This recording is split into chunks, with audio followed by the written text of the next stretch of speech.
everybody, it's Mrs. Robish. I am going to show you today how to make homemade Play-Doh. Hopefully you have some of these things at home and you can do it along with me. To do this, you need flour, salt, vegetable oil, cream of tartar. This is recommended. I looked it up though, and it's just a preservative, so if you don't have this at home, which you might not, you can still make the Play-Doh, it just won't last as long. And then you can also use food coloring if you have that at home, but again, that's not necessary either. You're going to need a pot. You are going to need a liquid measuring cup.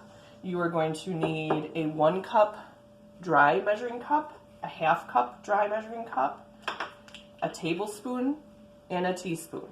Okay, this is the list of ingredients. I will go through these one at a time too as we make it, just so you know.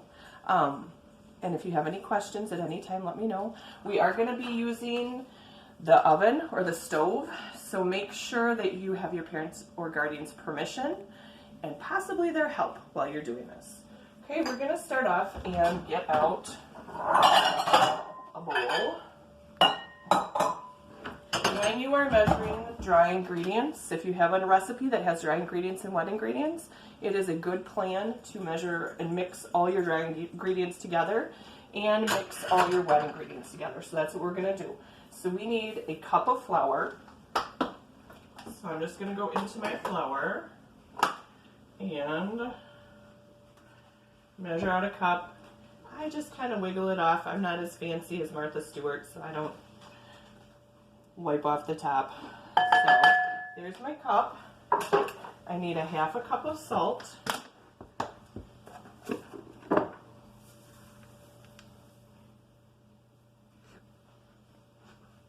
My son Oliver, who is filming, is giggling at me because this is a lot of salt. Okay, and then we need 2 teaspoons of cream of tartar. And I got a brand new cream of tartar. Peel that off. Try to level it out the best you can. 1, 2, and then I'm just going to mix up all my dry ingredients. Whoa, big mess. It's okay. So they all go together. Okay, cover this back up. Then we need a cup of water.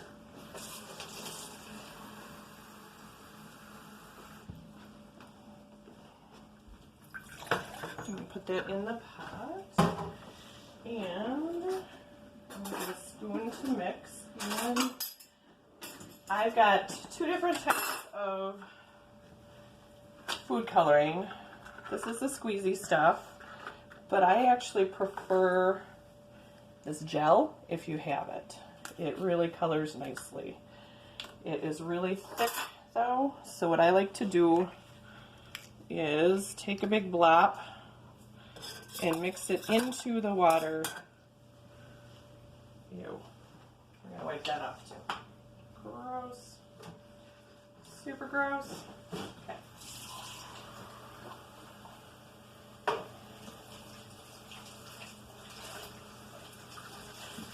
So, mix it into the water the best you can. And then we need to add the tablespoon of vegetable oil.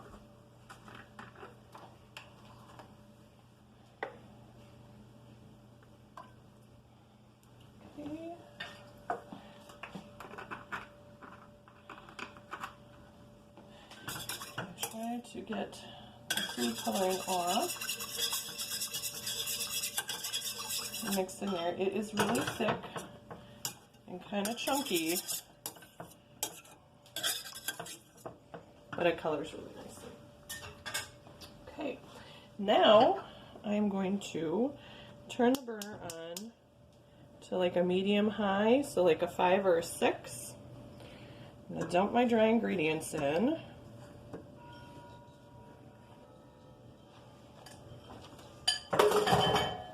And I'm going to start mixing them up.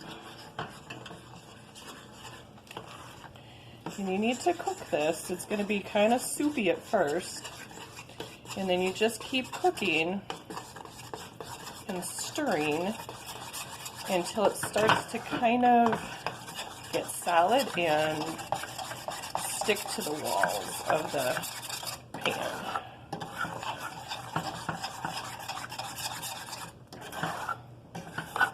And it'll take a couple of minutes. If I get good at video editing, I maybe can edit some of that out. We shall see. If not, you're going to be stuck watching it.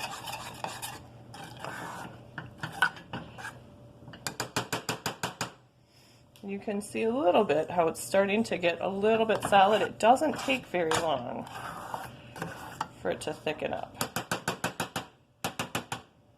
See, I got a good chunk going right there. Okay, you keep filming that. I'm going to get just getting a cutting board to put it on after because it's going to be hot for a while.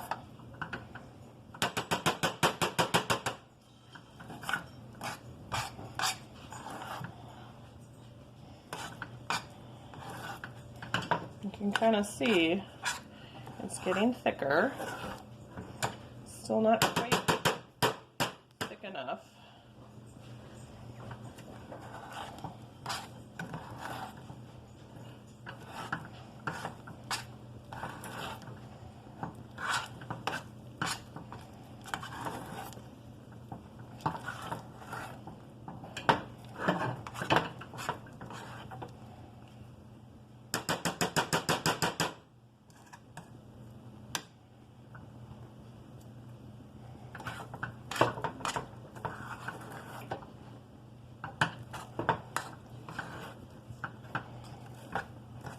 Almost ready.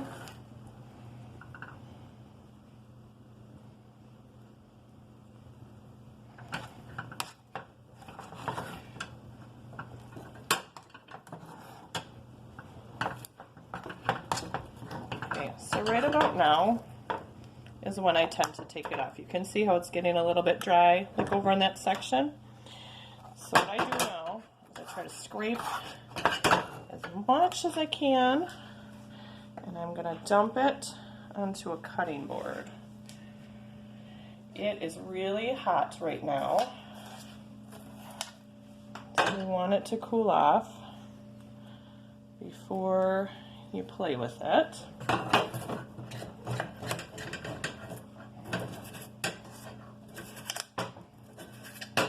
So while you are waiting for it to cool, this is a great time to get your pans and your work area all cleaned up.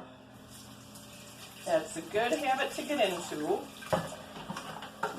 Making sure you clean up after yourself. Your parents will appreciate it.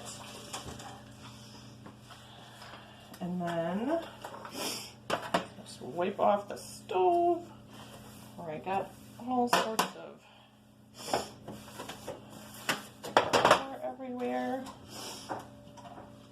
And let's see.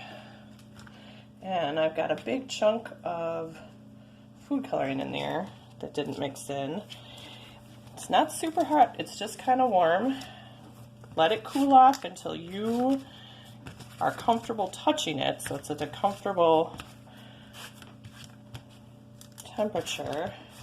And then you just kind of go through and knead it all together. That'll help smooth it out. Get all the big chunks out, and then it's ready to play with.